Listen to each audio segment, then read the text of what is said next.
Your resume? I'm not interested, thanks. Those 3 words, a brief, curt dismissal from Mr. Peterson, reverberated in my mind long after I left his sleek office building that chilly winter morning.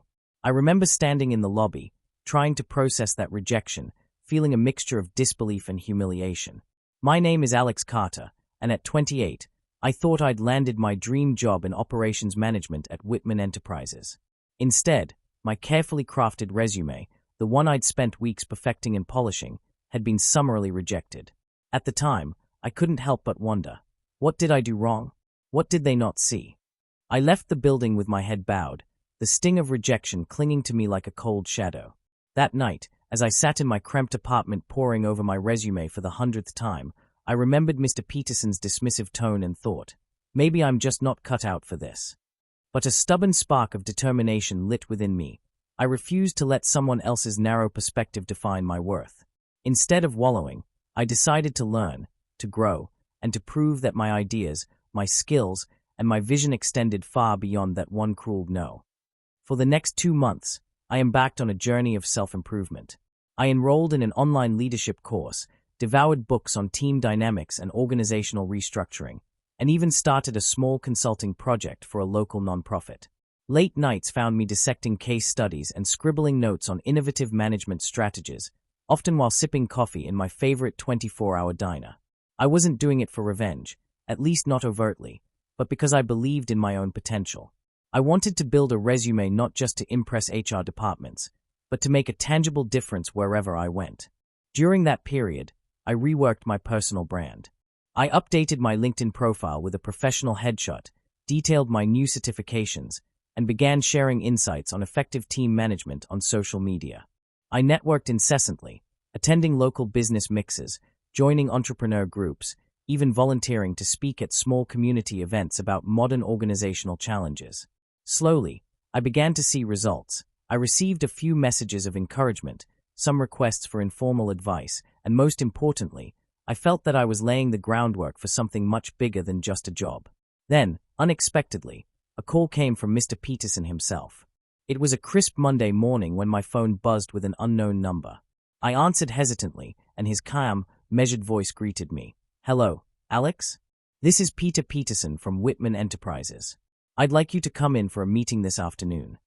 My heart pounded. After 2 months of silence, a meeting with the very man who had rejected my resume. I could barely contain my mixture of excitement and trepidation. Arriving at Whitman Enterprises that afternoon, I was ushered into a conference room with a long polished table and glass walls through which I could see the bustling activity of the company.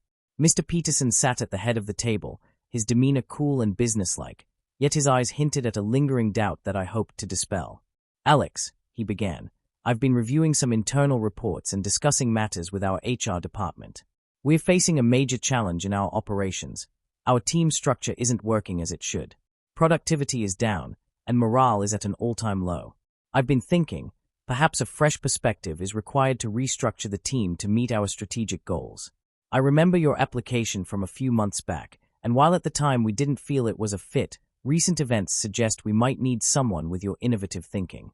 I'd like to hire you as a consultant to help us revamp the entire team structure." I could hardly believe what I was hearing. "You're serious?" I asked, voice wavering with enthusiasm and disbelief. "You want me to come in and help restructure the team? But, wasn't my resume rejected?" Mr. Peterson sighed, nodding slowly. "Yes, it was. And I regret that decision now. Sometimes the things we overlook initially turn out to be the very things we need most when circumstances change." Over the course of the next several hours, we dove into detailed discussions. I presented the strategies I'd been learning, methods to improve communication flows, ways to reduce bottlenecks in decision-making, and innovative techniques for enhancing collaboration among diverse team members. I recalled case studies from my online courses and even shared insights from my side consulting projects. Mr. Peterson listened intently, occasionally interjecting with thoughtful questions. At one point, he said, "Alex, your ideas are fresh, and there's a clarity in your approach that we sorely lack. I wish I had known then what I know now." The comment stung in a bittersweet way, yet it affirmed that my journey of self-improvement had begun at the right time. By the end of the meeting, the proposal was laid out clearly. I would be hired on a contract basis to audit and restructure the department's operations over the next 3 months, with the possibility of extension based on performance. Think of it as a trial run, Mr. Peterson explained. If you deliver measurable improvements, we can discuss more permanent arrangements. I nodded, excitement surging through me as I realized that the rejections of the past were now transforming into an opportunity that could redefine my career. Over the next 3 months, I immersed myself in the inner workings of Whitman Enterprises. I met with team leaders, observed daily operations, and held one-on-one sessions with employees to understand the underlying issues. I discovered that the problems were not due to a lack of skill but rather miscommunication, unclear roles, and an outdated hierarchical structure that stifled creativity. I proposed a series of changes, a flatter organizational structure that empowered frontline employees, regular cross-departmental brainstorming sessions, and more transparent channels for feedback and performance reviews. Implementing these changes wasn't without resistance. At first, some senior employees clung to the old ways, but slowly, as productivity improved and morale began to rise, the benefits became undeniable.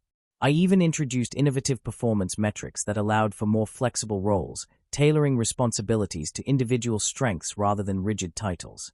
In one memorable session, during a team meeting, I shared a personal story. I once had my resume rejected because someone thought I was just a side hustler. But every rejection was a lesson. Today, we're not defined by the titles we hold or the opinions of others, but by the value we bring. Let's work together to create something better than we ever thought possible. My words resonated deeply, and I could sense the team's attitude shifting, as if they finally saw the potential for a more dynamic and respectful workplace. As the trial period came to an end, the results were clear. Productivity had increased by over 30%, employee satisfaction metrics had soared, and the overall atmosphere in the department had transformed from one of complacency to vibrant, engaged teamwork. Mr. Peterson called a follow-up meeting to discuss the outcomes. In that conference room, with tension in the air, he began. "Alex, I have to say, you've exceeded our expectations. Your strategies have truly revitalized our team. I want to offer you a permanent position as head of operations transformation." I felt a surge of vindication and pride. Here I was, once the rejected candidate, now at the helm of restructuring an entire team, proving that my ideas were not only valid but essential. That moment marked a turning point in my career. The man who had once laughed at my resume now relied on my vision to drive the company forward. And while there was no dramatic confrontation or public display of payback, the quiet transformation of my professional life was sweeter than any loud victory could ever be. I had turned rejection into opportunity, skepticism into trust, and in doing so, had redefined what it meant to truly grow up. In the months that followed, my role expanded. I continued to lead multiple restructuring projects across different departments, building a reputation as a dynamic, innovative thinker who could take on even the most entrenched corporate challenges. My journey became a source of inspiration for younger employees who, like me, had once faced rejection and doubt. I began mentoring them, sharing not only business strategies but also the personal lessons I had learned from every setback and every moment of doubt. I also started writing about my experiences on a company blog, articles that ranged from the importance of resilience in the face of rejection to the simple yet profound idea that every no can be the stepping stone to a great yes. My posts were candid, filled with personal anecdotes, detailed strategies, and heartfelt reflections. They resonated with readers not only within my company but also across the industry. Soon, I was invited to speak at business seminars and webinars about turning professional rejection into creative triumph. During one such webinar, I spoke at length. When someone dismisses your potential, it isn't the end, it's the beginning of a journey. It's a challenge to rise, to build, to transform the world's narrow vision into something magnificent. I was once rejected, but today, I'm leading teams and creating a culture of innovation. Your worth isn't defined by a single moment. It's built over time by every setback and every triumphant comeback. The success of those engagements was reflected in the metrics of the company as well. Employees reported higher motivation, better teamwork, and an overall improvement in communication. The new team structure was so effective that several other divisions adopted similar models. I began collaborating closely with the CEO of Whitman Enterprises on strategic planning sessions, contributing to long-term visions for the future of the company. Mr. Peterson, though modest about his initial misjudgment, often privately acknowledged that my fresh perspective had been a turning point for the organization. "I underestimated you back when I dismissed your resume," he once said quietly during a casual conversation in the break room. "But now, you're the one who's reshaping our future." Such moments, quiet acknowledgments of past mistakes, became part of my daily reflections. I learned that true leadership isn't about proving someone wrong for the sake of vengeance. It's about harnessing every experience, every rejection, as fuel for growth. It's about understanding that the road to success is paved with setbacks, and that each setback is an opportunity to build something even stronger. I began to see my own journey as a tapestry woven with threads of hardship, determination, and ultimate triumph. Looking back, those early criticisms, such as when Mr. Peterson laughed at my resume, now seem trivial compared to the enormous personal and professional growth I've achieved. I've transformed not just my career, but also my identity. I'm no longer defined by a single moment of rejection, but by the resilience, creativity, and leadership that emerged from it. My journey taught me that sometimes the very act of being dismissed can propel you toward heights you'd never imagined. And while the initial sting of rejection might cut deep, it can eventually give rise to the most remarkable chapters of your life. Today, as I sit in my corner office overlooking a bustling cityscape, I sometimes reflect on that fateful day. I recall the mixture of hurt and determination that fueled me for the next 2 months, a time when every lost opportunity became a spark that ignited my resolve to succeed. I know that for every time someone tells you you're just a side hustler or dismisses your dreams in a single, curt reply, there lies an opportunity to carve your own path. And if you have the courage to chase that path relentlessly, you might just find that one day, the very person who rejected you ends up depending on you to lead the change. So here's my message. When you're told you're not good enough, when your resume is dismissed without a second thought, hold on to that spark inside you. Let every no drive you to refine your ideas, to learn, and to grow. Rejection is not a reflection of your true potential. It's merely a stepping stone on the journey to success. And sometimes, the most dramatic transformations happen when you least expect them. 2 months ago, my resume was rejected by a company that scoffed at my potential. Today, I'm the one entrusted with the responsibility to restructure their entire team, a role I embrace with pride, knowing that every setback has prepared me for this moment. As you set out to build your own dreams, remember that success is not defined by the opinions of others, but by your unwavering belief in yourself.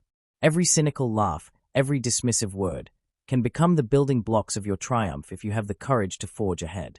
My story is a testament to the fact that when you channel your passion, determination, and a relentless commitment to improvement, nothing can stand in your way. And that is the truth I carry with me every day. Even when the world rejects you, you have the power to reshape your destiny. Let the challenges guide you, let the setbacks fuel you, and let every obstacle become a lesson in perseverance. Because one day, you might find yourself not only proving your critics wrong, but also leading the very team that once doubted your worth. And that, my friends, is a triumph worth every moment of struggle along the way.